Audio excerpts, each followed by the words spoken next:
welcome to the War Report. I am your host, Cyrus, joined by the comeback spot, Quan.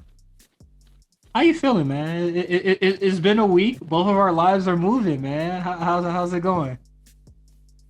Um, yo, just all right, man. It's just turning around. You know what I You feel mean? me? The weather getting nicer. I got my first shot. Yeah. It was straight. I had a little headache, but besides that, How you be? I was all right. I think I took a couple. The second shot is the one that gonna make you go, ah, I don't know if I can record. I was about to say if it's on a Wednesday, I might have to like solo for that one, bro. Man, I've done the show solo before, but now, recently I've been out in an outing. I saw it. With the boys at RSPN, Jeff and Mark, fully vaxxed, and that was an experience, man. It was surreal. Miami's still packed because people don't really care. It's Florida, but like just not really having to worry about like, oh my god, like, hey, Vince, stand the fuck back. Like it was cool. You know what's crazy too? Mm-hmm. I was playing.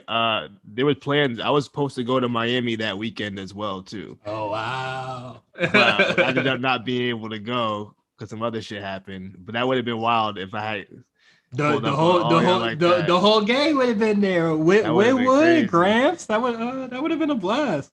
But yeah, I'm vaccinated. It feels good. So it was nice to hang out with the boys at man. RSPN. I love hanging out with Mark. We've done it multiple times. I miss Jeff. It's been a year. It's been too long since I've seen Jeff. So it was nice to see him. It was fun. Big promotion, boys. They denied me and then they bounced back and said, What? They saw the value, man. My bad, bruh. They said, my bad. We gonna re-up. We gonna extend your contract. So I'm a salary man now, so that feels good. Congrats. That's fantastic, man. Yeah. So that's fantastic. Speaking of employment, you feel me? Tell your shit. Your boy finally got a job. I've been sitting on my ass for about 14 months now. So we back, baby. That pandemic shit. I'm employed. I'm booked and busy. Well, I'm not gonna say who you're working for, but it is a big deal. That is a big position. Hey. Yeah. Hey. You know what I mean? It's about time. You think I work for this fucking degree for nothing? Oh shit! What'd you major in? Well, I have a business major. Oh shit! I didn't know that. Hey man, we need to talk more. We really don't talk. No, we talk more than I thought we would. I'm not gonna lie. I'm a personable guy. No, I know, but it's just like I know there's a little age difference, but like, you know what I mean? No, but like we've been in a group chat in a really long time, and I was just like, let me talk to Quant personally. You know what I mean? Well, nah, man. So it's all good. Like we got the Patreon flowing. Please, subscribe to us on Patreon.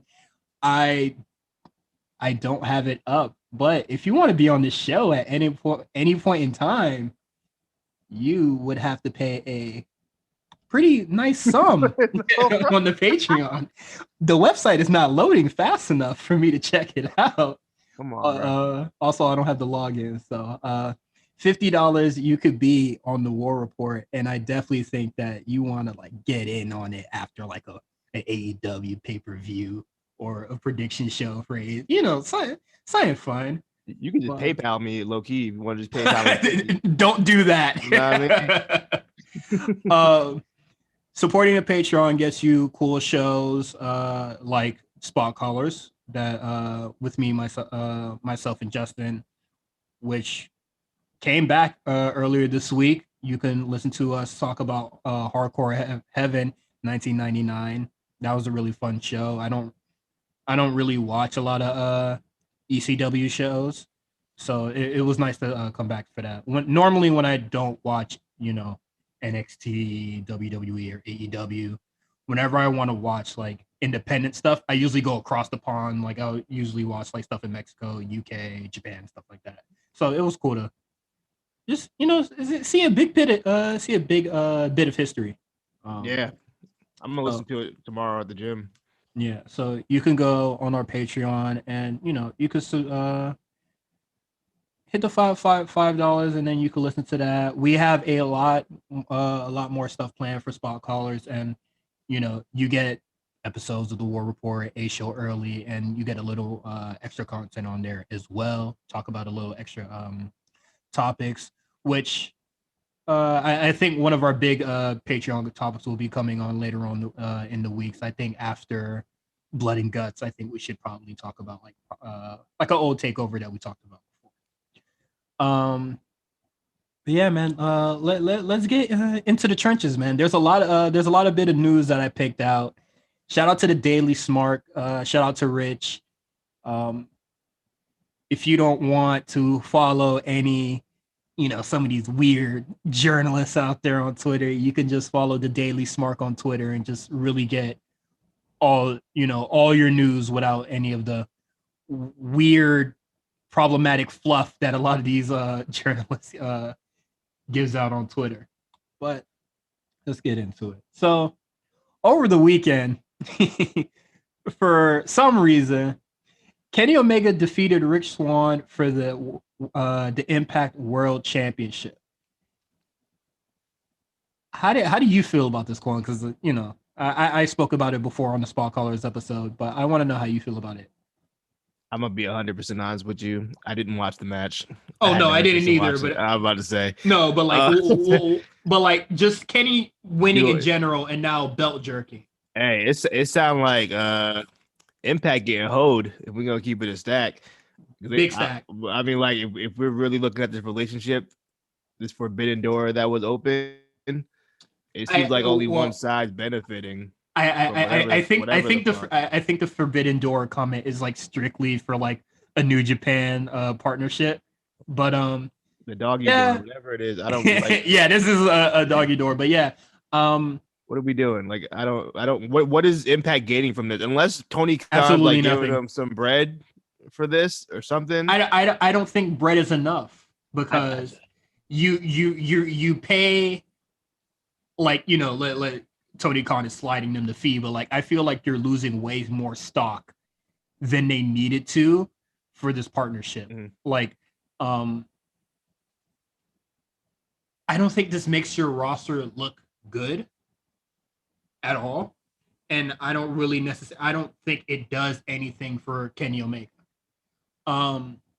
There was a tweet that came out. I'm not going to try to look it up right now, but somebody just said that Kenny Omega, like, belt collecting and this whole collaboration is for Kenny Omega's legacy. And I there's a whole bunch of guys that have never won titles before, or belt collected and all this other stuff, and they have amazing legacies just being really good wrestlers. Like, that's really all it takes. So I don't necessarily agree with that take, but I really don't see the purpose in this. Like, I think it's really weird. This partnership is odd. A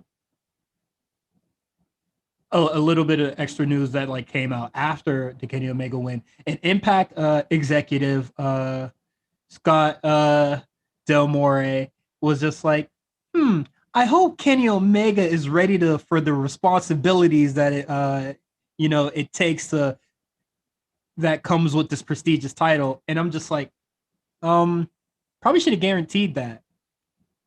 Yeah, like there shouldn't be a hope. Yeah, there shouldn't be any mystery behind it. Maybe that was just like just some fluff for the tweet, but it's just like, probably should have guaranteed that on the contract. Like, is Kenny Omega now going to be a Impact regular? Are they going to treat him as a Brock Lesnar type? Yeah, because I thought being a Brock Lesnar type was a bad thing. So what happened? What happened there, fellas? Now it's all cool. No, don't you understand? Kenny loves the business. Yeah, Brock only cares about the money.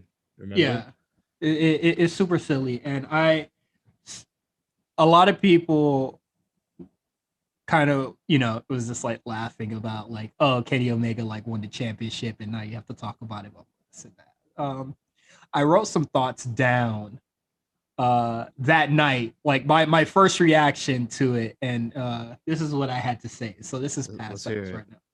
So you remember a couple weeks ago when Kenny Omega did an interview and he talked about Triple H and his cordial his relationship with Triple H being like sort of cordial, and Triple H understanding his kind of like grand philosophy or vision of bringing the wrestling world together.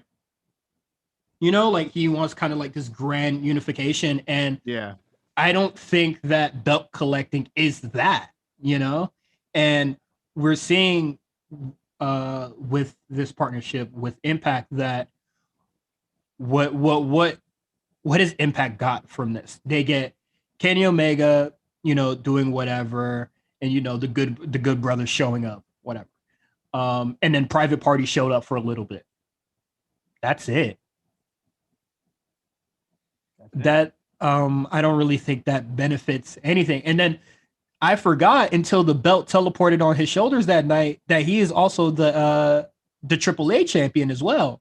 Yeah. And we don't get any AAA talent coming over to AEW or anybody but Kenny Omega going over there. This is a weird, like, I get his philosophy, and like I definitely do think he loves the business. Like he kind of wants like territories, and same way that Triple H sort of like wants it, and like bring everything all together. But this is a really, really weird way to go about it. It's so weird. Like I especially for it to like be him, Like I'm not trying to sound like disrespectful, like Kenny Omega doesn't deserve to like, go, but like I think it's weird that he's gonna like be like, I'm gonna be the Messiah that brings all the like, I thought that was weird. Like you definitely could have like, sent X person over there to win the title instead of you, But, also, it's not even like my timeline's even talking about Impact like that. It had a little buzz for the pay-per-view, but come weekly Tuesday. Is it still on Tuesdays? The weekly, they moved over once NXT got that time slot. So whatever day, Thursday. They're Thursday now. Yeah, like I'm not. Yeah, I don't even know what day it is. It's like it's not even on the timeline like that. So I genuinely can't think of anything, that Impact's benefiting from this. Yeah, or like how this parallels with Kenny Omega's like grand philosophy of like, so like I do think this is really weird. Like I don't hate the Impact partnership, but I just hate how it's currently being executed because it just seems like, Don Callis, who is like Kenny Omega's like heater, I guess. I don't really know why. And then like the Good Brothers, like it seems very boys club ish, and it really shouldn't have been that because like AEW women's division desperately needs help. There's women on the AEW roster that basically have really nothing to do. Mm-hmm. Why not send it over to Impact? Let them have some exhibition matches. Like it wouldn't hurt. Yeah, like it's not I guess I would say like to finish it off, like it's not a two-way street, or like Impact is not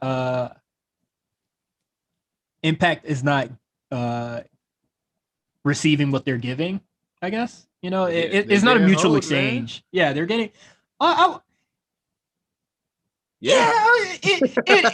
Informally, I'll say you getting hoed. Like you look like some bitches right now, but like.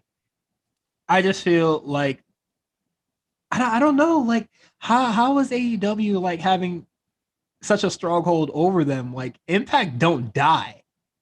You feel me? Like I feel like you have the seniority to like really be like, nah, we don't want him to win the championship, or like now they have Blood and Guts. Like Blood and Guts really could have been, 5 Impact dudes versus like 5 AEW dudes. You ever thought about that? That would have been fun. Like, you think how cool? If they would have built that up, that would have been fun. Like that would have been really cool. But it is what it is. That's why I find this partnership so weird. But moving on. NXT has some new talent coming in, some new coaches. They announced some people in their new class. This is a much smaller class than the last set of people that came through. I think like last time it was like 15 people. I think this is all the same class. It's just the people who couldn't fly over, they're just now flying over. Yeah. So first on the list is Sire. We seen her debut last week against Zoe Stark. It was a really good match. We got sorry, I'm gonna butcher the name. I'm not really good with names. I have to hear it first. But Sanjana? Sanjana? You see it on the doc? That sounds like it probably is. She of I don't even know what the hell. Sorry, I didn't want to put her full. Well, I didn't want to put the full description they have for her into the doc. It's supposed to be short, but she has an MMA background, so I'm looking forward to seeing her. I do love my shooters. You feel me? We got Jennifer Iglesias. She is a high-level weightlifter and son of Bronco of CMLL. So I'm not really familiar with CMLL, but you know she has a family tied to wrestling. So we might see something really cool there. You know, she might be really passionate. So sure. Good Jen, man. Mm-hmm. Assign me, which I stood up on my feet for. Hideki Suzuki as a coach, but I love this man.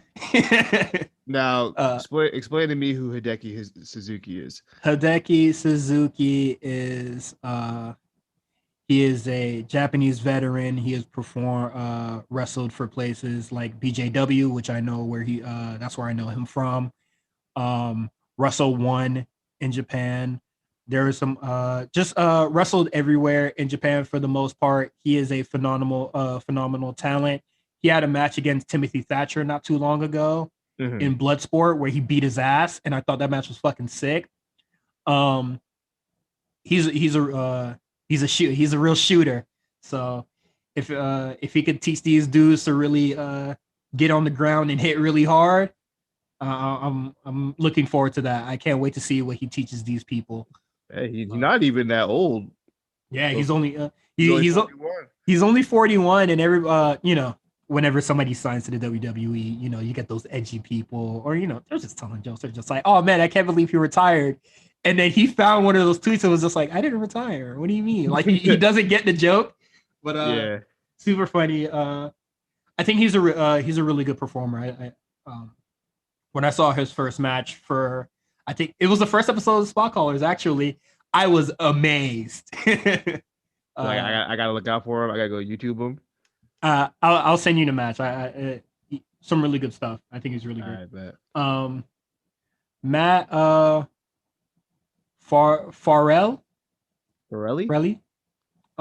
He's Aussie, so I'm not really familiar with him, but he's trained by Robbie Eagle, so that is promising. That's about it. That's all.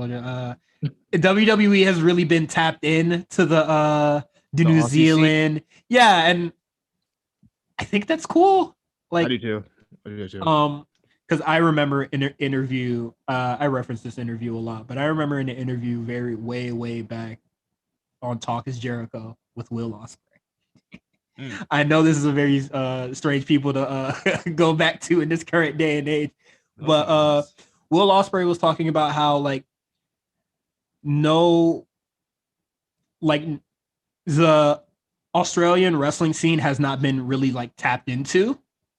Like the only people that really tapped into it was PWG by getting Jonah Rock, who is Bronson Reed now. Yeah, that was about it. And then right after, I would say a couple years after, this is when we start seeing Robbie Eagle in New Japan, where we're seeing NXT UK they're just like, oh, let's just get all those the Australian people and put them over there in the New Zealand. So I think it's really cool that they can go out there and go represent their people, since there's been a lack of it apparently. And then last person, I kind of familiar with her work. I haven't seen much I haven't seen the matches, but I've seen clips and I know what she can do. But Steph D. Lander, she was the women's champion at Melbourne City Wrestling, which I know Indy Hartwell from, and she is a good friend of Indy Hartwell. So I thought it was very fun to see them reunite. I know a lot of people were just like, "Oh man, now we're gonna get Indy," and I was just like, "She's not debuting for a minute, so let's relax, guys." And I think I definitely think it's for sure the best for her to still be with Candice LeRae. They did not say in young though, right? Yeah. So what is weird is that like they only gave certain ages for certain people on the WWE article, and I was just like, that is so odd. And you know, I'm not a journalist, so I ain't I didn't think you would ask this question. I'm asking questions. I did not come prepared, but she is really good. She is a powerhouse. Definitely look out for her. She is very experienced. Just really good stuff. Now, I wanted to play a fun game really, really fast. And out of these people that have signed, excluding Hideki Suzuki and Saray, how many years will you think DC will debut? Say again? How many what? How many years you think it'll take till they debut? All right, look. So Saray's already on TV. Yeah.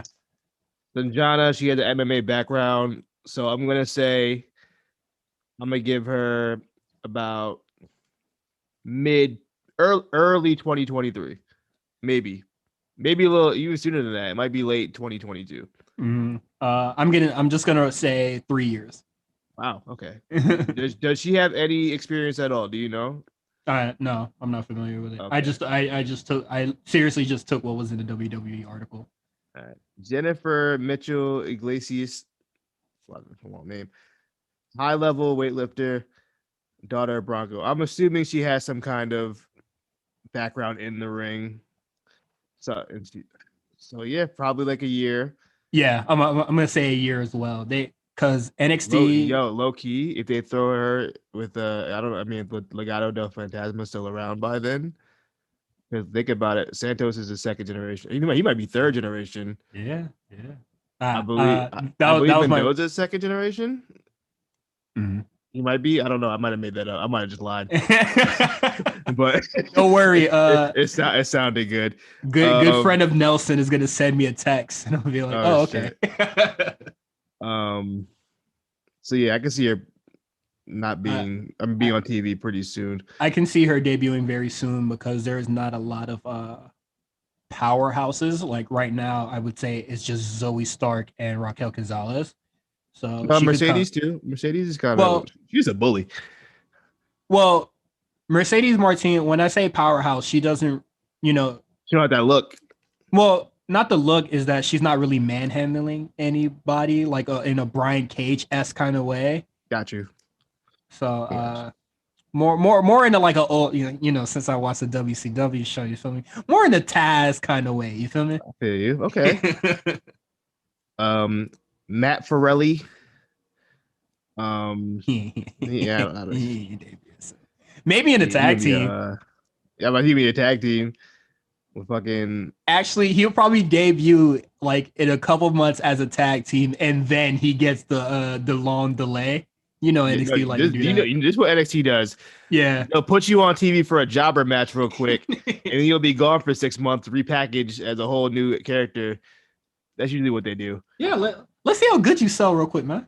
Yeah, you sell pretty good. Let's see what you do. Do you know where the camera's at? You feel me? Yeah. And Steph DeLander, depending on her age, I don't know how old she is, but it might be a minute before we see her. I'll be honest.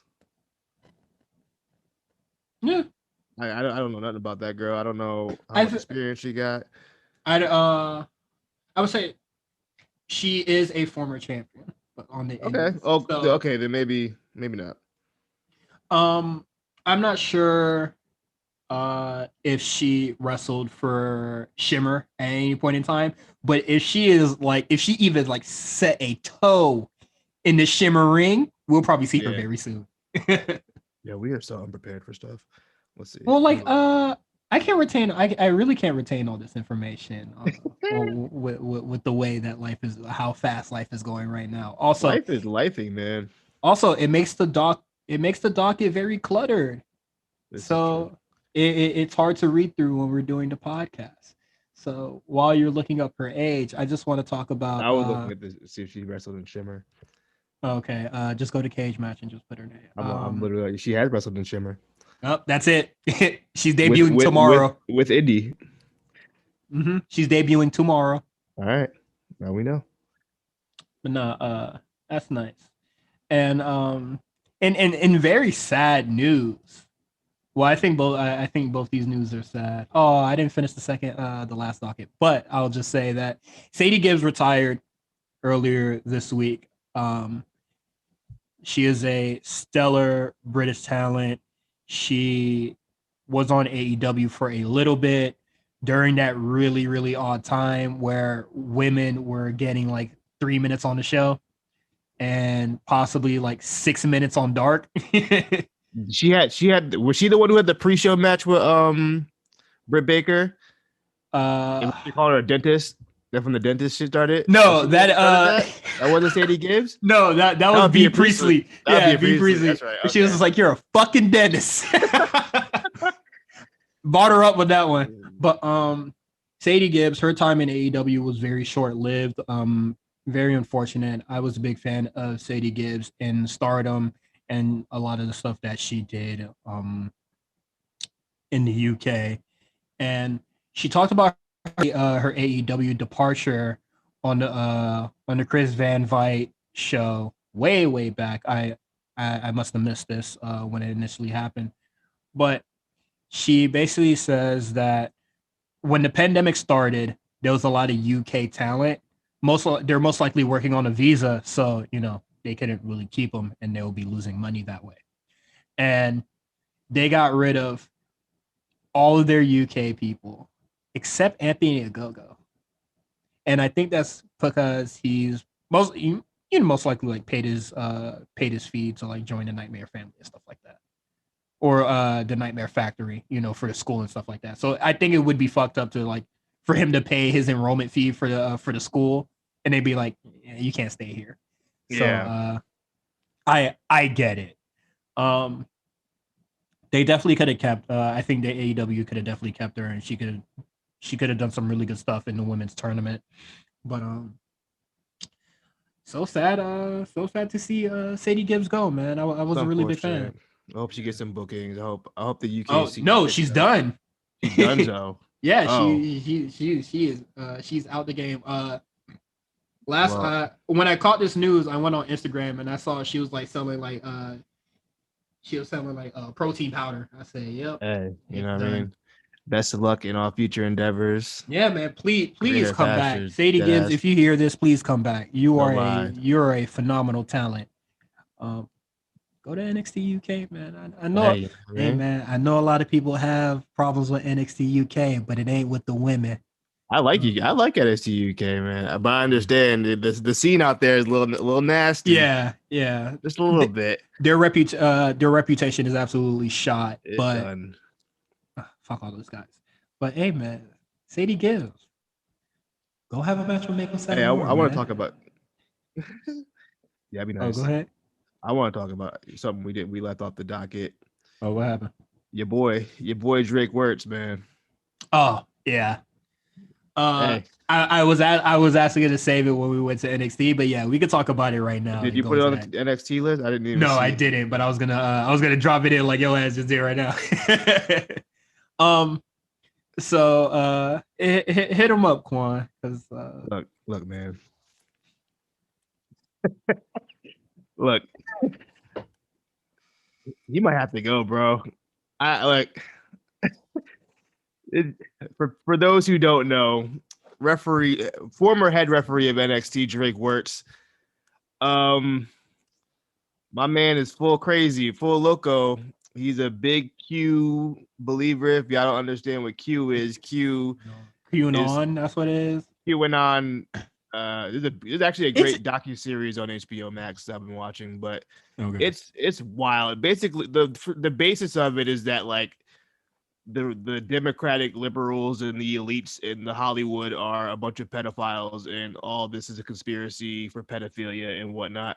But basically, my man's called in to his local government meeting in NXT gear, NXT logo proudly on his chest, crying about how masks are a cover up for predators. Yes, children pedophiles, child trafficking. And yeah, let's stop there. I'll say this. Look, man. I'll say this. Go ahead, man. What you got to say? Because for the people that want him fired or just wondering, yo, why the fuck hasn't WWE fired him yet? It's tricky. It's tricky. Let's absolutely start there. Like, I know, they fire people all the time, but this is where it kind of gets shaky. This is like shaky ground here with firing, because shout out to John Highland. He dropped this phenomenal message in our group chat earlier. It was just like, maybe Drake Warts is really taking this as far as he can. And then, if WWE lets him go, he becomes a martyr for his cause. Yeah. And that's when the true grift activates. Yep. So I know it's really shitty and he should not be employed, but I definitely think that this is the good timeline right now before he becomes like a Dr. Umar type Q1 through his NXT firing. So it is shitty, and he should not, like, I can't, like, I'm gonna be really real. I can't say that Drake Wirtz just being a ref hinders any of my enjoyment on NXT. Like, I barely know he exists. I think the only time he's really been prominent was during the final beat. Yeah. Like, I don't really care for his existence. Like, he really doesn't exist to me in this match. Like, he's really just striped shirts. But like, let's say WWE fires him today.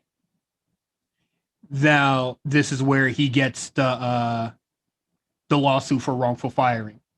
And then now he gets all the other Q-on wackos to like back him up on it. Yep. And yeah, WWE might have what is it? They might have the legal team, but he puts up a GoFundMe, and then the Q-on like allows him to get a legal team just as good. It's not even about the win. It's just it's just the whole and then it could it could transition to some other shit where it's just like WWE is trying to silent beliefs, and now AEW has like NXT, WWE, whatever, has like these conspiracy wackos on them now because they are going into a more entertainment route. Yeah. So now it was all Hollywood before, but now it's in Orlando, and now NXT is wrapped up in this pedophile ring. I know how that sounds, guys, but I'm just saying, although they do have some other people that honestly are in the same kind of situation where, they can do a wrongful firing, or they can, probably sue on the grounds of a wrongful firing, or, I didn't do anything wrong. And then, it just transition into some other shit. Yeah, man. It's just, I know. What is it? Blix has a real hard on for getting him out of here. Oh my God. Look. But like, honestly, I just ignore him. Like, I really like. Who, Drake or Bix? Both, actually. Like the Q-on thing is absolutely insane. It's some wacko shit. And what is it? Nia Jax also being on that. I'm really concerned if like, if his like Drake Wars, whatever, let him go. But I am really worried about like his influence Yeah, because it seems like he kind of influenced Naya on. I don't know if she's like fully Q, but she definitely on that Save the Children shit. On that Save the Children. Yeah, shit. Or just she a little too deep in it. You know what I mean. I don't know their relationship because from what I've heard, even like previous to him signing with WWE, like Drake's a really nice guy, and like everybody loved him. Even like I heard that often back when he was like younger days, like the nicest guy. So yeah. I mean, like anything could flip the switch. For sure. The one wrong conspiracy theory can send a motherfucker into a spiral. You can get radicalized real quick. To finish this off, I would say I think I know this is such a shitty thing to say, especially the way that America is currently, but I'm gonna have to take the lesser evil of him just being a WWE ref than him getting fired and then possibly becoming a Dr. Umar type for these QAnon people. Jeez. That is my take on it. Right now, I'm really just gonna have to wipe my hands clean and be like, I don't follow him on Twitter. I don't follow him on Instagram. I don't look at his bullshit. The QAnon shit never existed to me until I heard, people going crazy on Drake Wars. I enjoy being blissfully ignorant. I sometimes I do miss it. Sometimes I wish I didn't know the things I knew. Yo, being ignorant about shit. I kind of want to go dummy, son. Bro, knowing shit is so trash. I hate knowing shit. It's the worst fucking thing. I kind of want to go dummy, son. You know what my problem is too, bro? Like, I have to know. Well, I think my issue is I think I'm coming to terms with it. I'm a Twitter addict. I really enjoy being on Twitter. So, or I just enjoy being on the internet. And there's a lot of information just going into this echo chamber. And then sometimes you get hit with some really informative shit. That's rare. But like you get hit with a lot of stupid shit. When I saw the tweet, do y'all watch porn in the barbershop? I said, yo, there's people that actually do that. You know what? I was just like, I could have gone my whole life without thinking that's a thing that possibly happens in real life. You think that's wild, bro? When the R. Kelly tape came out, they was selling it in the fucking barbershops. Mind you, this is exactly knew the girl may or may not have been underage. They were still selling it in the barbershop. And you see, I wish I didn't know that. I really wish I remember. They were selling them shits in the barbershop on DVD. You want the R. Kelly man? Look, it's nasty out here, bro. Yeah, I didn't. But let's transition into NXT. We went from Drake Works to R. Kelly. You know what? Actually, honestly, that's not that big. Not that big of a jump. Hey, come on! Shut up! You talk too much. All right, let's get into it. So to start the show, well, first, I thought this NXT episode is pretty huge, compared to the AEW show that we just that just went off the air not too long ago. There's a lot more stuff of note or of consequence and stuff that kind of moves the story forward, but So we have Mercedes Martinez versus Dakota Kai.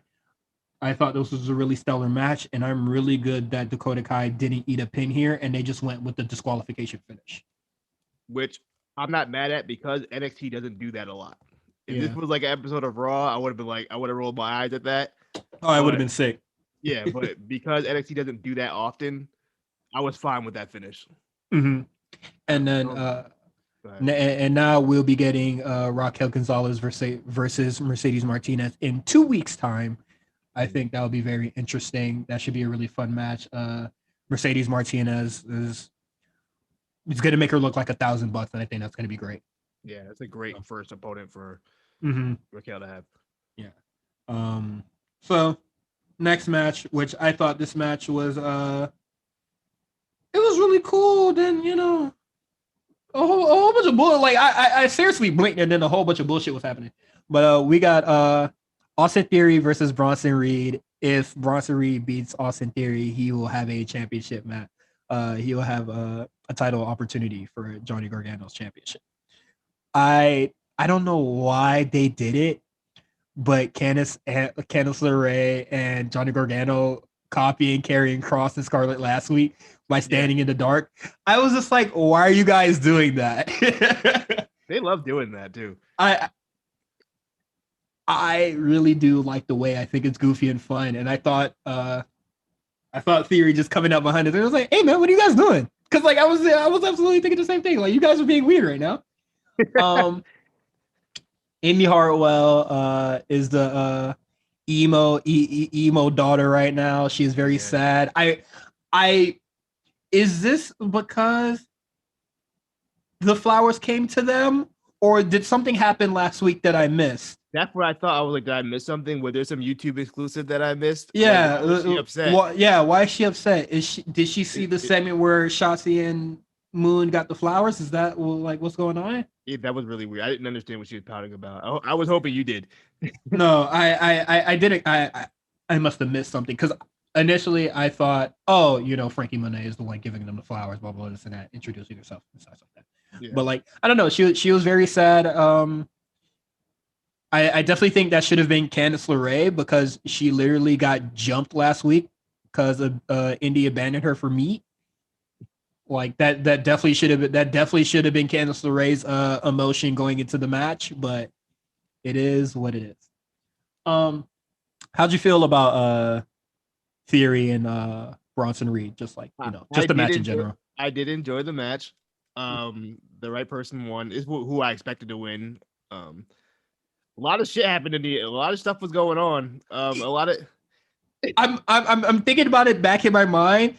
It's not a lot, but there was a lot of moving pieces as it was happening.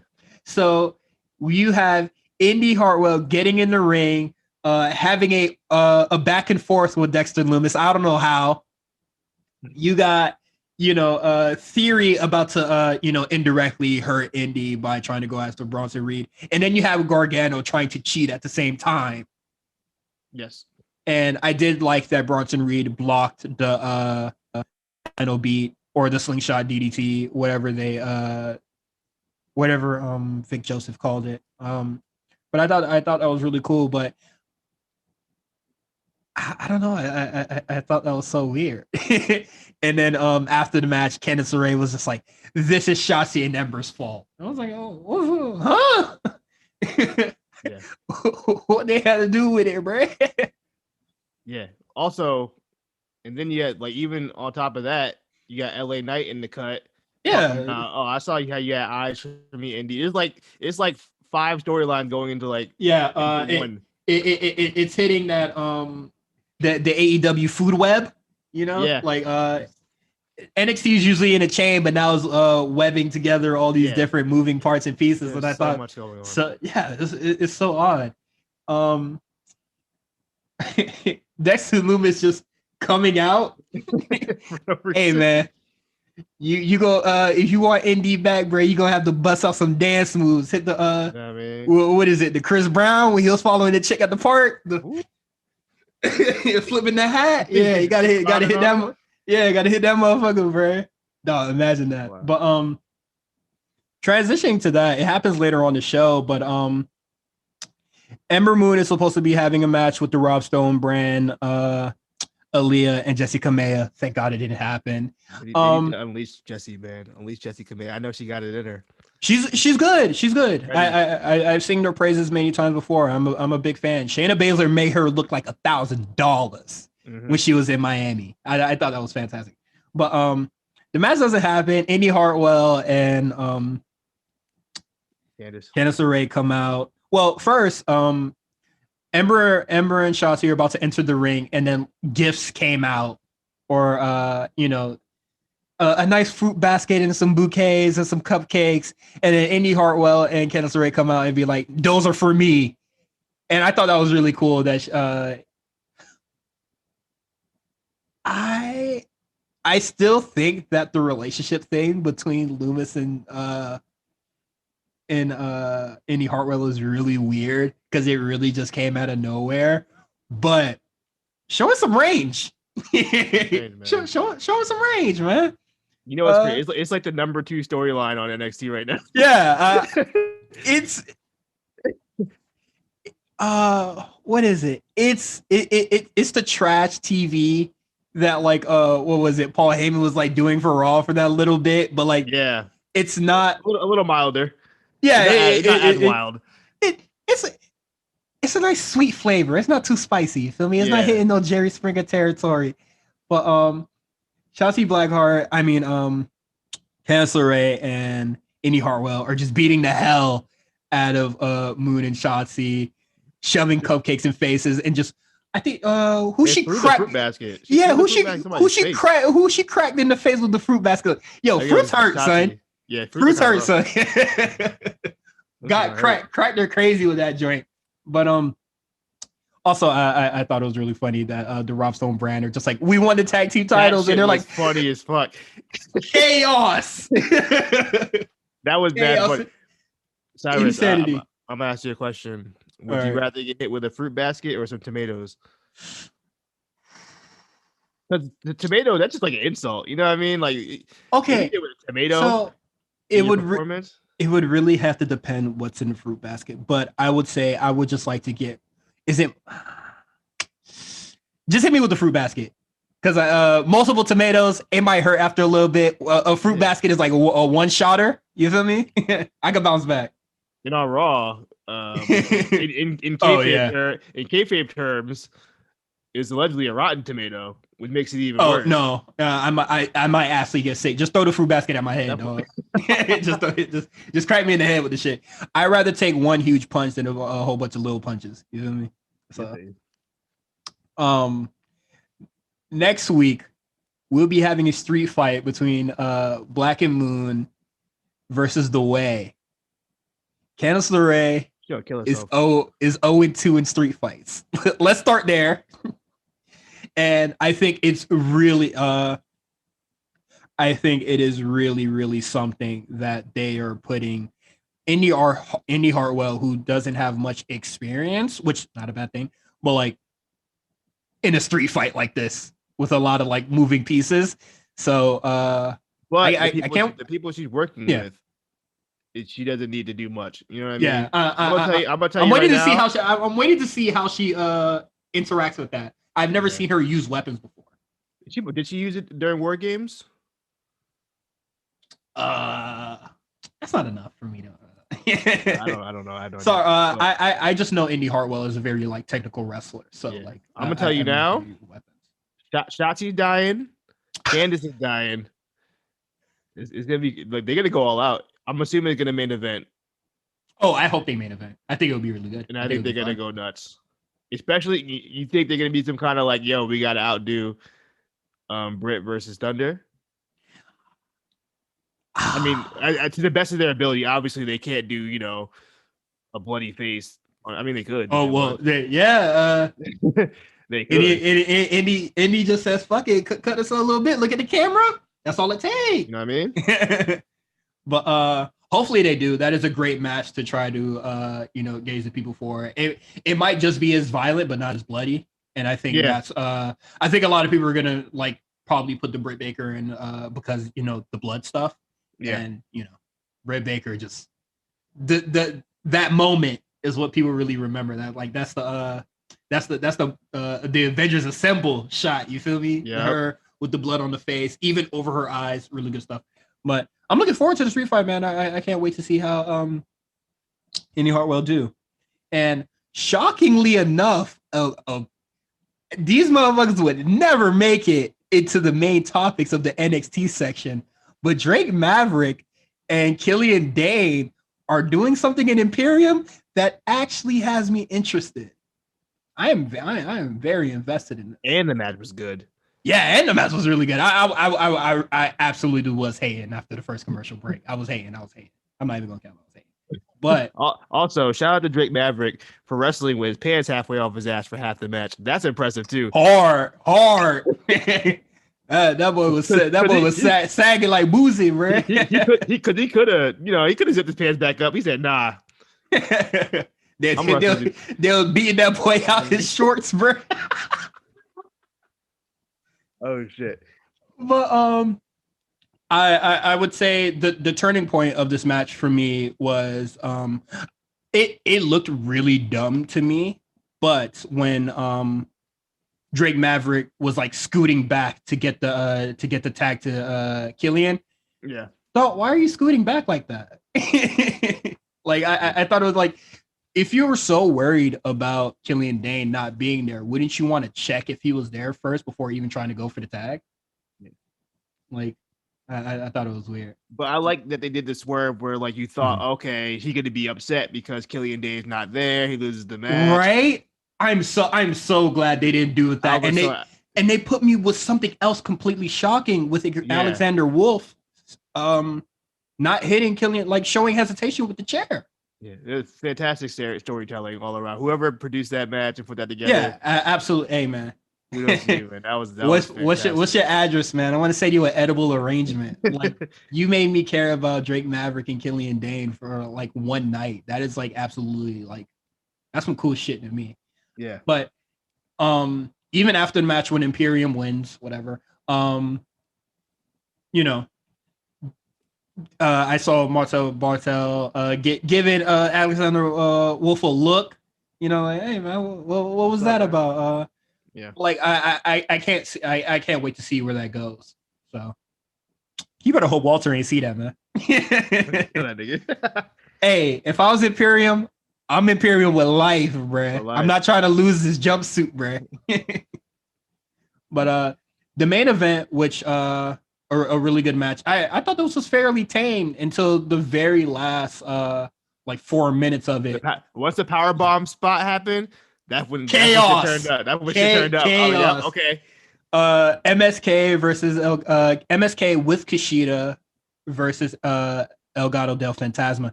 And yeah, I thought, you know, they didn't go as crazy. Elgato del Fantasma and MSK weren't going as crazy as they did in the triple threat at Takeover.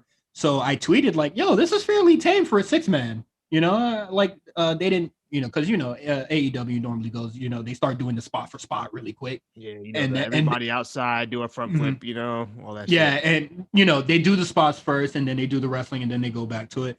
But I thought this was really cool when, you know, Kushida's out. And I was when I saw them doctors out, I was just saying, hey, I was very scared. I hope Kushida's okay, because he had I think he injured his shoulder, and he had some other injuries just a year ago. So I hope he didn't re-aggravate anything. But I thought that was really cool. And what is it? No, is Wesley right? I know I said a lot of things weird on this Wesley is the black one, Nash Carter is the white one. Is that what okay. Yes. Yes. It's the Carl and Lenny. Yes. Okay. I was just making sure. But nah. When he was in there all alone versus with Elgato del Fantasma, I thought this was amazing stuff. Yeah, like peak, you know, insane babyface kind of stuff here. You know, that motherfucker saw the Last Guardian standing and said, "I'm gonna give it my fucking all. I'm gonna get this trials clip." You feel me? And then thought it was very funny for Nash Carter to be like screaming, going insane for the hot tag, screaming for it. As soon as he gets the tag, he get his ass beat. Yep. Then Kushida come in. I was just like, "What are you doing, bro?" But Kushida coming in had a really good time. He get dropped. I am glad that when Santos hit him with the finisher, that wasn't like what got the 3 count. It was Nash Carter taking the pin, which is like completely fine with me. And they're not booing MSK anymore, so I think we can move on from this. Yeah, I hope so. Really good match. I can't wait to see. Can't wait to see what happens next week with that faction. All really good stuff. I don't think Elgato del Fantasma is going to win the tag titles, but it's all good with me. Let's get into the quick hits. I put on the docket, Cyrus is not happy with Tony Storm and Pete Dunne. I'm gonna start with Pete Dunne first because I'm gonna be it's gonna be a little more brief, but I don't like that Pete Dunne promo because it reminds me a lot of the Aleister Black stuff where it was just like, fight me, please fight me. Like, who want it? Like, run up on me. Like, where the fuck is y'all boys at? And I'm just like, dog, nobody wants to fight you because you don't have no goal. Yeah. People have, like, you say that you can, like, get these championships. Go do it. Like, having that championship is what gives you that target on your back, and that what gives you the competition that you want, you know? So I thought it was really weird. I know a lot of people are speculating because this Friday, Daniel Bryan and Roman Reigns have the match. If Daniel Bryan loses, he has to leave SmackDown. Mm-hmm. If you're going to run the Daniel Bryan match, I definitely think you could do this a lot differently. We did not need that Pete Dunne promo on the show. So let's say Daniel Bryan loses on Friday and he does plan on to show up on NXT, right? You have Pete Dunne go to the ring, talk his shit. Or you could be the other way around and have announce Daniel Bryan for next day. Okay, Daniel Bryan showing up on NXT next week. Or don't do it because that ruins the surprise. You don't need a surprise. No, we need NXT needs some surprise. Like I think that's the surprise. NXT want that Millie. You're right. Wants. You know that's what Nick Khan wants. I'm thinking like a Mark. I'm sorry. You're thinking like an executive. My bad, OG. That's the business degree talking. See, know.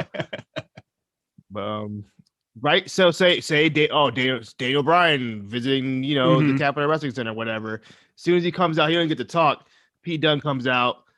Right there, so you don't have to, just something. I absolutely didn't think that the Pete Dunne promo was needed. I think it's really weird to say like I can take the championship from you. Fucking do that shit. Go try. Do that shit, right? Yeah, you want challengers. That's how you get it. Because like I'm not. Yes. An upcoming babyface could absolutely, or like just an upcoming wrestler in general can absolutely make a name of themselves off Pete Dunne. Like that is something that you can absolutely do. But motherfucker, I got championship aspirations, baby. I need some gold. I'm on my grind shit with it. I'm looking for some diamonds, you feel me? You feel me? But now with Tony Storm, I'm a little less mad at this one. I know a lot of people are freaking out and they're just like, what the fuck are they doing with Tony Storm? Really going crazy about it? The loss wasn't clean. There was a distraction finish. It's not a Leon Ruff situation. Yeah. Where, he won clean as a whistle and he won the title. Well, the title, just winning clean as a whistle. I thought it was cool that I didn't think they were going to do the Leon Ruff thing again. Well, like it's not for the title, but I didn't think they were going to have like what we thought was enhancement talent win over a big superstar like that. Yeah. So I thought that that was a cool surprise. I think my main issue with this is the promo before the match, because Tony Storm, you're not going to talk cash shit to me when a year ago Kaylee Ray ran you out of the UK in tears.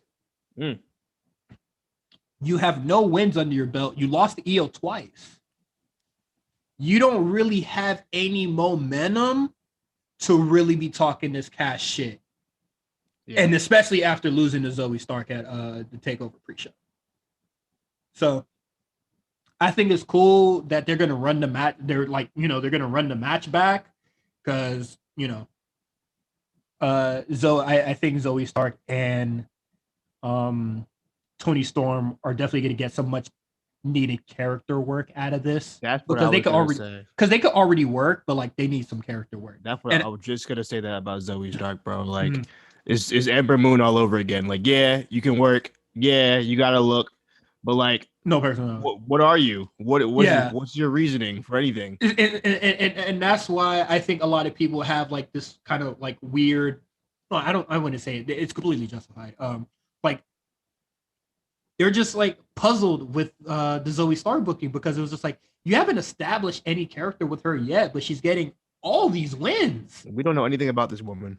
Yeah, what do we know about her? I don't know her ethnicity. I don't know where she's from. I don't know anything about this woman. I don't know where she's from. Where's she from?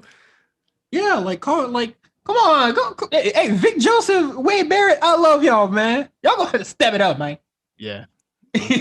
Let me know something. Where's her vignette? You feel me? Where's her vignette? Who is this chick?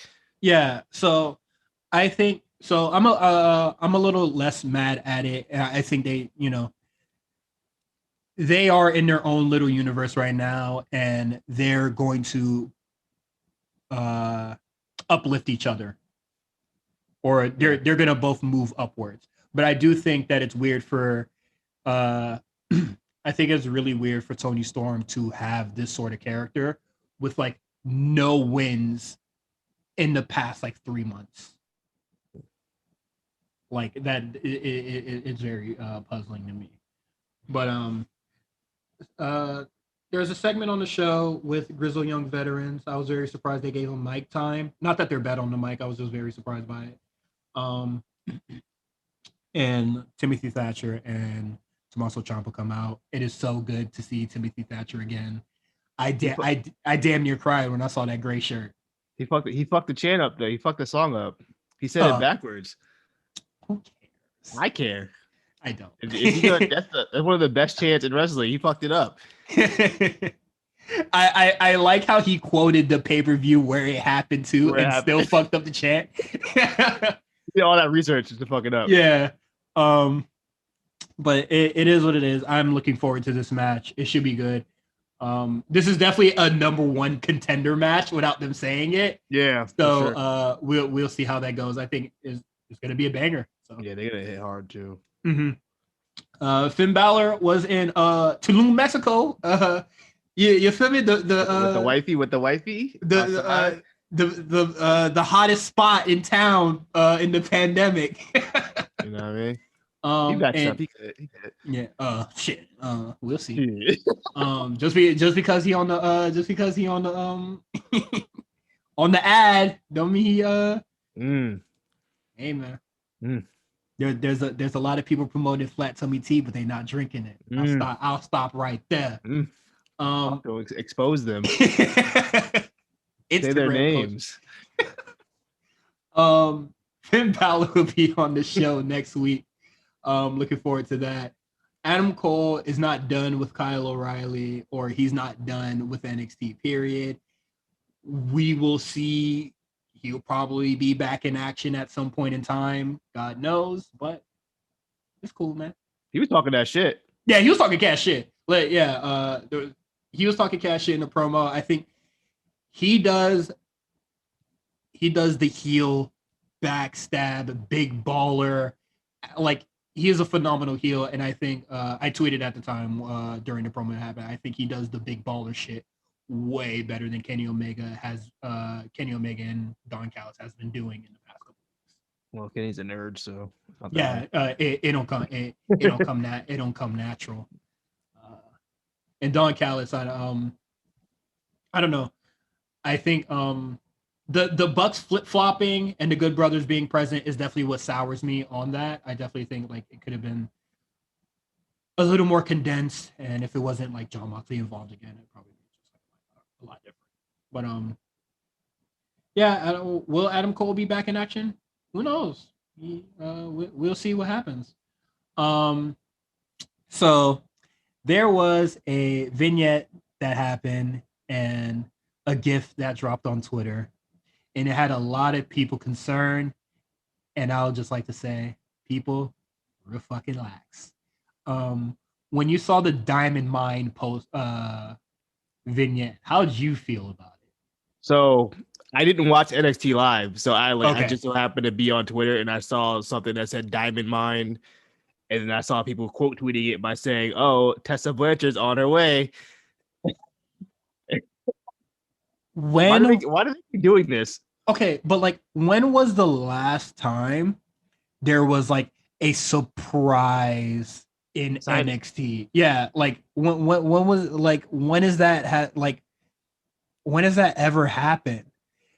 If somebody signs to NXT, we will fucking know. Yeah, we will absolutely. You'll see the property of WWE T-shirt. You feel me? On their chest. You gonna see feel it. Me? They just dropped 2 classes. New NXT class. I ain't see her name on there, so I definitely think people need to really, really relax. But why are people forcing it? That's the problem. Like people are really like for a year now. People have been forcing this test of the WWE thing. I think it's so weird. One, that's their thing, knowing how WWE operates. Yeah. People being excited and wishing that Tessa Blanchard is there, and then the other side of it, people really complaining as if WWE actually signed Tessa Blanchard. Yeah, they're like, of course WWE would sign Tessa Blanchard, like when they had no plans on it. You know what I mean? Oh, how dare you? Well, we didn't do it. Yeah. Like they're looking for a reason to get mad. Like they're expecting them to do the wrong thing. Yeah. You know what I mean? I thought that was so weird. It's strange. It's so strange. But no, besides that, Diamond Mine, either it's some MMA stable or it's some kind of like Raw Underground division, NXT Underground. It's one or the other. I don't. So the rabbit hole, because I saw the Tessa Blanchard thing and I saw people freaking out. I was just like, motherfucker, I'm gonna just wait and see. Leave me alone. I go into our group chat. You can join if you're a patron. And I saw that this is possibly a stable full of a lot of the new signees in the PC who are your big hulking muscle type, your fucking Hulk Hogan's and Macho Mans. So I'm not excited. I saw some things where it the video package where they just showed like chains and people training, and I was just like, is this the NXT third show that has been rumored, the Evolve thing, or is it gonna be like, I don't know why I thought it was gonna be a Raw Underground type thing. That's what I thought first. I was like, I said Raw Underground was back as a joke, but like we have the Fight Pit. Yeah. So the Fight Pit is insanely less special if we get Fight Pit matches. Yeah, true. As like so like I just ruled I just ruled that out. But if it's just gonna be a faction of muscle dudes, so you know what this reminds me of? You remember back in the day, like early NXT days, and they had that rumored stable, like Shoot Nation that was supposed to come out. It never happened, and it was it was Dawkins. I think it was Dawkins, Gable, Tucker, and somebody else, and they were supposed to be like these serious shoot guys. Knowing where all those guys ended up doing. Hey, but that was the stable. That was supposed to be like the big deal. I remember I used to hear about it all the time. I love Angelo Dawkins in the Street Profits, but that nigga ain't no shooter, bro. That nigga ain't no shooter, bro. He might be. Isn't he like undefeated? When he like undefeated in like college or some shit like that? Am I bugging? I might have made that up. He ain't no shooter, bro. You do BJJ with Kyle, so Hey, look. You know what? Let me show you before you come and be mine. Yeah, I'm about to say. I don't want to have to shoot him in. So are you really gonna shoot? I'm not looking forward to Muscle Guy faction, but you know me, I'm open to being impressed. So if they come out and wild out, shit, these niggas kind of fly, man. Right. But that is it for NXT. We got a big show next week. I'm looking forward to it. Yeah, we'll see what happens with Pete Dunne, man. I'm kind of tired of the fight me promos, please. Like, I'm off that. But please fight let's transition to AEW. Work that way. You want a spot? You gotta earn it. You said last week that at 25 years old, I was curtain jerking in WCW, and you're damn right I was, and damn proud of it, because that's what led me to where I am today. But what you didn't mention is that 25 years old, I'd already headlined arenas around the world, in Japan and Mexico and Germany, and that's another reason why I'm here today, because that's where I learned respect. That's where I got experience and life lessons, and that's where I earned the reputation that put me at the top of this game.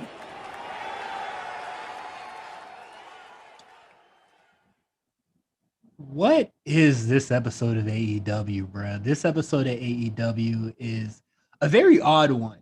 I was filling out the docket while making the watching the show, and I was just like, what the hell are going to be our main topics? Because this episode of AEW just had a bunch of matches with, oddly enough, no post-match angle that they normally do every week. Like a lot of these matches just happen.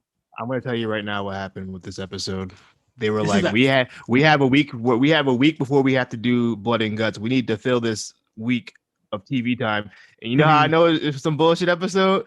Because when they started the show, it was bright daylight outside. Ooh. And then literally the next segment, it was pitch black outside. I said, "Oh no, they were just throwing matches on this joint." Yeah, your third eye was open. I ain't even peeped that. Dog, I'll tell you, it was like I swear they probably taped that match, Hangman and Cage on like Elevation or something like that, and Jin just threw it on Dynamite because it was broad daylight outside in the first match, and then this honestly, to me, I know this might sound weird. That's gonna be the catchphrase going forward.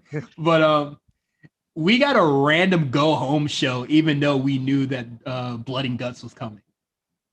And I just think this is a very weird go home show where you only had one match announced, and that one match that you have announced has the best segment on the show because it's something that you absolutely prepared for.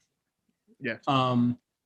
With that said, the Inner Circle and Pinnacle segment is probably the best Inner Circle segment ever. Fantastic. Fantastic. I must have forgot Jericho was a veteran on the mic, bruh. My bad, OG. My bad, OG. Because my nigga went crazy. Look. See, this is a different. This without. You remember when we were talking about we don't understand why MJF gets this high praise for his mic skills? Mm-hmm. Like we just see them back to back. Do you see the difference? Yeah. Like, do people see the difference now?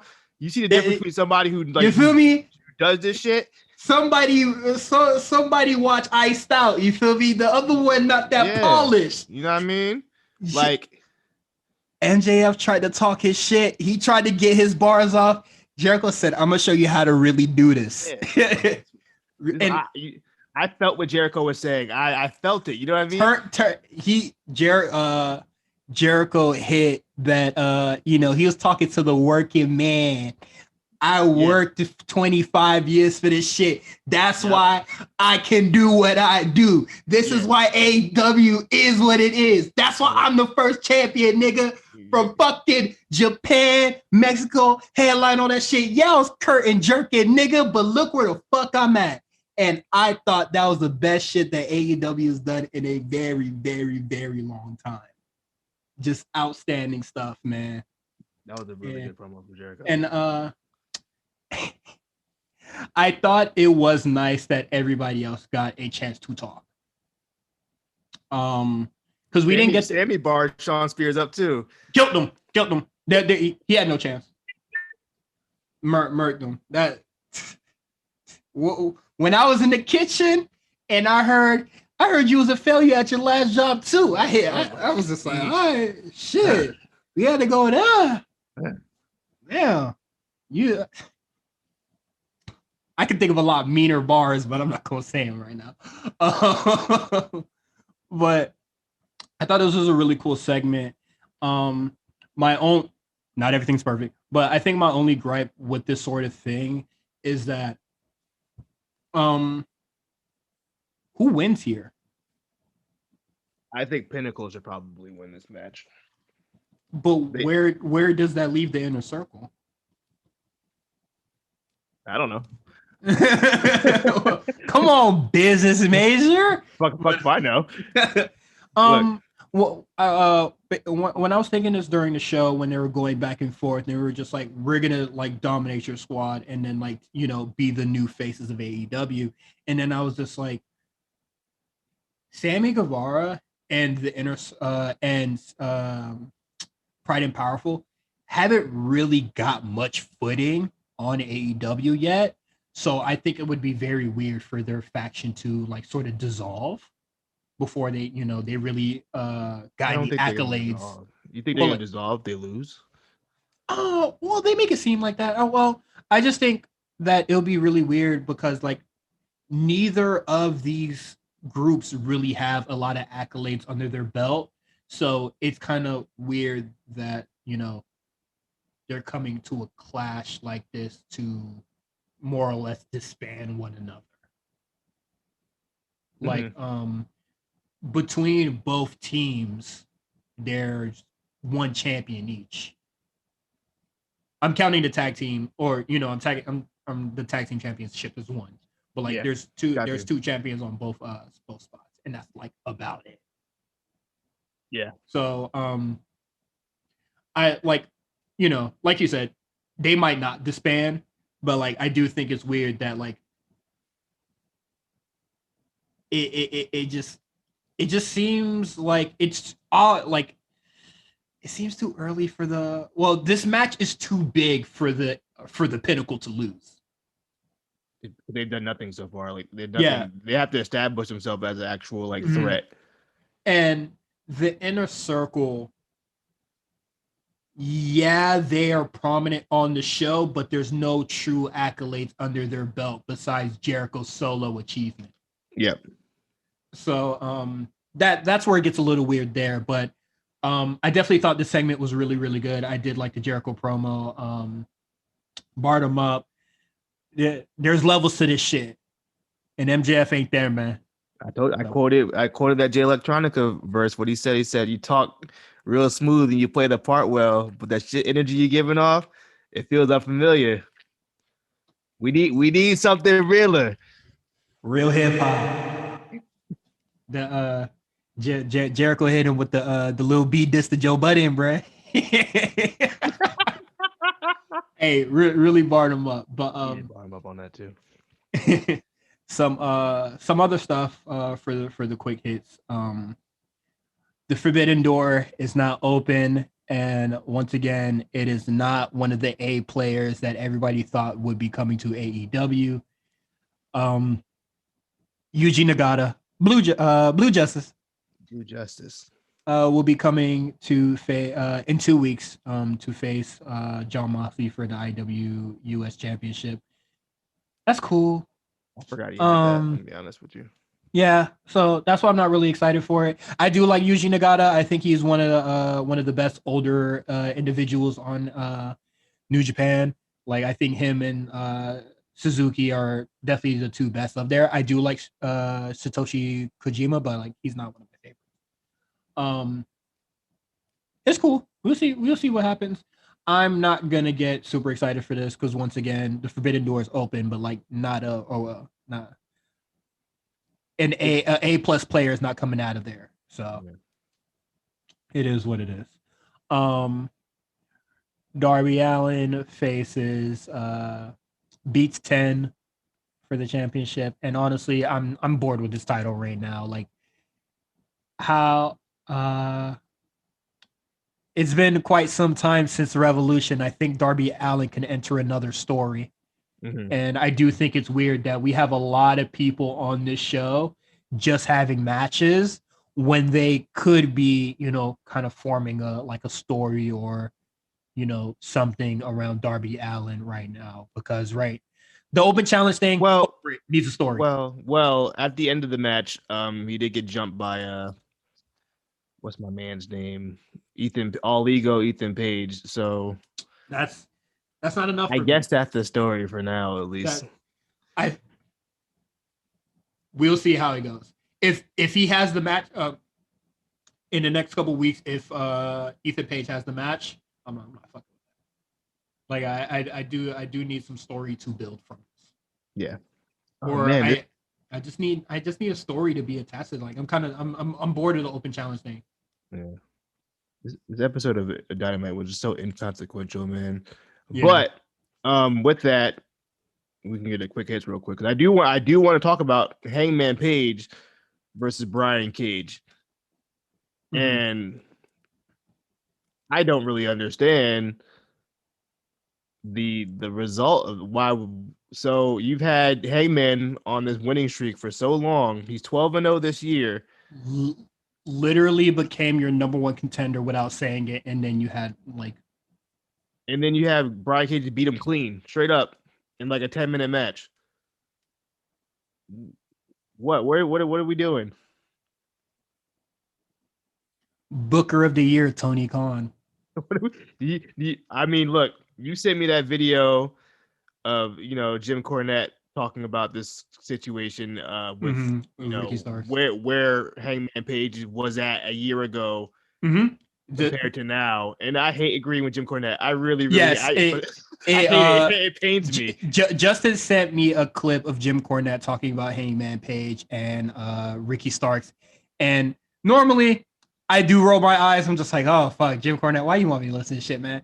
But listening to Jim Cornette, it felt like listening to the War Report, and I was kind of sick because I didn't want to be like I didn't want to be like, oh my god, are we just Black Jim Cornette? are we Black Cornette? Less problematic and just black. But I did like what he had to say about Hangman Page and Ricky Starks, but like Hangman Page is absolutely not as high as he was last year. We said that going into Revolution. Yeah. Like what was he shit? I don't even remember what he did at Revolution. That we wrestled Kenny? No, this year. He didn't wrestle Kenny? No, he wrestled with Kenny in the first. Didn't he wrestle against Kenny? No, last year against the Bucks, yeah. But didn't he wrestle Kenny? Matt Hardy. Oh, he wrestled Matt. See, I'm all fucked up. Come on, son. This boy was wrestling Matt Hardy. That's right. Last year, he was getting cheers over the beloved Young Bucks. He was getting cheers and not Kenny Omega. He was getting Stone Cold level pops, bro. This man was absolutely on top of the world, and you can't tell me that they changed course because the pandemic happened. No. Yeah. You turned them into a drunk. You turned them back into like this like weird depressed guy. You had the Matt Hardy thing, which was super weird, and now you have Order stuff. Fuck the Dark Order stuff is so lame, man. I did like when he said no, and they were just like he said yes. I did think that was very funny. But besides that, no, this is dumb, and I think a lot of this a lot of the segments that he have with Dark Order aren't necessarily good. I think they're too goofy. But yeah, this is so weird. Like they're very like on and off with him. Like it's so weird, man. I like Hangman Page a lot, and they're really doing him and a lot of other mid-carders on the show a disservice. I think there's a lot of people on the show that could be TNT champion. But it is what it is. Speaking of two of them. Orange Cassidy and Pentagon Jr. Pentagon is feuding with the Best Friends by himself. What the fuck? I thought this match was so weird because Orange Cassidy cheated to win. I didn't think that was needed. You're a baby, man. You don't need to one of the biggest babies. Yeah, you didn't need to get paid back or revenge like that. I think the success would have been enough. You feel me? Success is the best revenge. So that was a little weird. I didn't really get that. I don't like this Micah guy. I don't like that he's a very shitty valet. Yeah. Because his only tactic to like distract the ref or the wrestler is grab the mic and go, hey, Pentagon said. Yeah. Come on, bro. Stop it. Wasn't a big fan of the match. Can I get on my old man JR shit real quick? Yeah, go ahead, man. Number one, we need to slow down. Number two, it happened again. This is the week like seventh week in a row where a nigga did a big move and then the other guy no sells it immediately after. My man Pentagon did a full-on Canadian Destroyer, middle of the ring. And didn't get a cover. Right back up. Yeah, right back up. And did the beach break, which I was just like, yeah, I rolled my eyes at that too. I didn't really. That took me out the match, bro. I was like, I didn't even care anymore. I was like, this is the. I hate it. I didn't care for this match, period, honestly, because I do think it's very weird that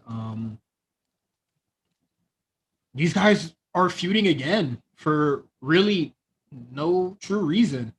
Mm-hmm. So it is absolutely whatever to me. Young Bucks versus the Seidel brothers. I was recording a different podcast that you will hear later this week, so I did not watch this. It was fun. Yeah. Hopefully the Young Bucks sneakers are real this time around. They're flexing them pretty hard. Good for them for rocking real sneakers. Penelope Ford versus Chris Statlander. I thought this match was really good. I do like Penelope Ford a lot. Chris Statlander still really good. Okay. I don't really have much to say. They look good. Kip Sabian gets his ass beat by Miro much later. I think it was very nice of him to not beat his ass while Penelope Ford was having the match. That's all I have to really say about that. Kingston comes out. I really don't like that he said cut the sports entertainment shit. Whatever, guy. They can't help themselves. They can't. They can't do it. You were at a WWE tryout. Stop trying to play us. Stop it. But he calls out Kenny Omega. Mike Nakazawa comes out, jumps him, and then Brian Cutler, who I don't know how he accepted the position that he is in now, but he came out and tried to do the thing too. Kenny Omega came out in the cleanest suit ever. That's his best fit so far. Yeah, that is his. He finally looked at what Bobby Lashley shows him that what the Hurt Business was rocking. It was just like, oh, that's how you wear a suit. That's what I should be wearing. On a side note, I would love to see Kenny versus Bobby Lashley. That'd be a great match. Yeah, it'd be cool. That'd be a fantastic match. Man, what a partnership with Impact could have been a couple years ago, right? If, like while Bobby like crazy and Kenny Omega was still on top of the world. That would have been really cool. Anything else? Quick hits. What? You talking about Cody? Oh.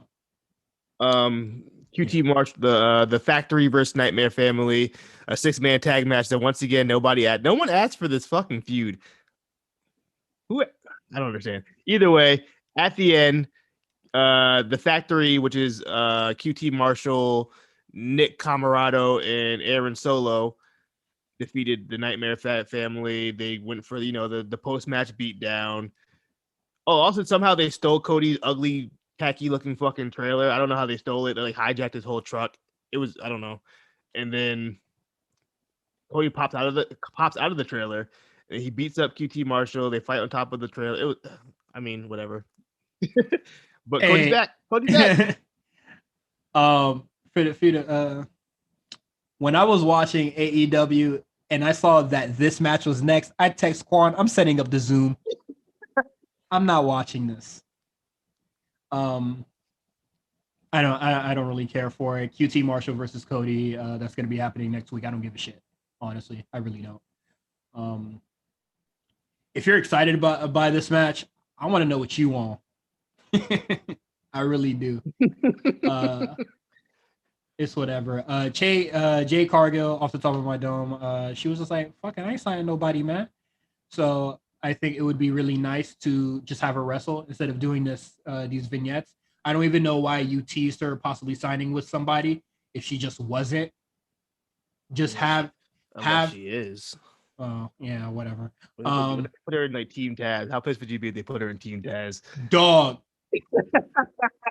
They put Jade Cargill Team Taz.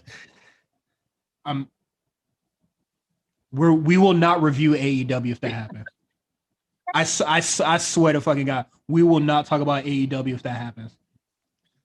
I think it's weird. Now that Jade Cargill and Red Velvet are more or less done with their feud. I definitely think it's now time for them to enter the ecosystem that is the AEW women's division. Like they really need to like start tapping in now.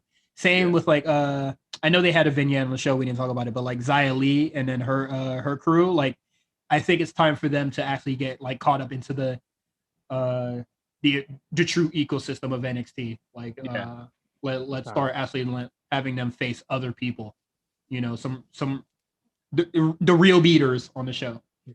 But yeah, that is it for our show.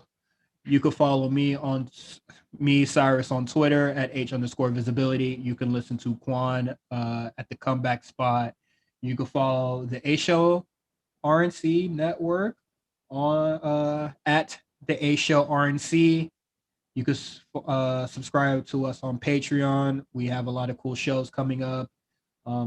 Like I said earlier on the show, we reviewed Hardcore Heaven 1999 earlier this week. You can listen to that exclusively on the Patreon. That will not hit the feed. You can listen to a episode talking about 2K22. You get the War Report early, of course, and yeah, that's about it. And we'll be entering a Patreon-only discussion now. So if you really want to know what we're talking about, come on in, man. Just join. It's only $5, which is what most Patreon podcasts go for. So it'll be nice. And then drop 50. If you like AEW, drop $50 so we can talk about it. Y'all give it $50. I'll talk about whatever. I'll go full on extensive about QT Marshall Cody if y'all give me $50. Honestly, we could right now. So see you non-patrons next week. Hopefully you have a really good weekend. Get vaccinated if you can. Wear your mask, even though Joe Biden says, "Oh, fuck it, you could get a little goosey with it." I mean, if you're outside, keep your mask on, man. Keep other people around you safe. You don't know who's vaccinated and who isn't, especially when motherfuckers having fake vax cards. But we'll see you next week.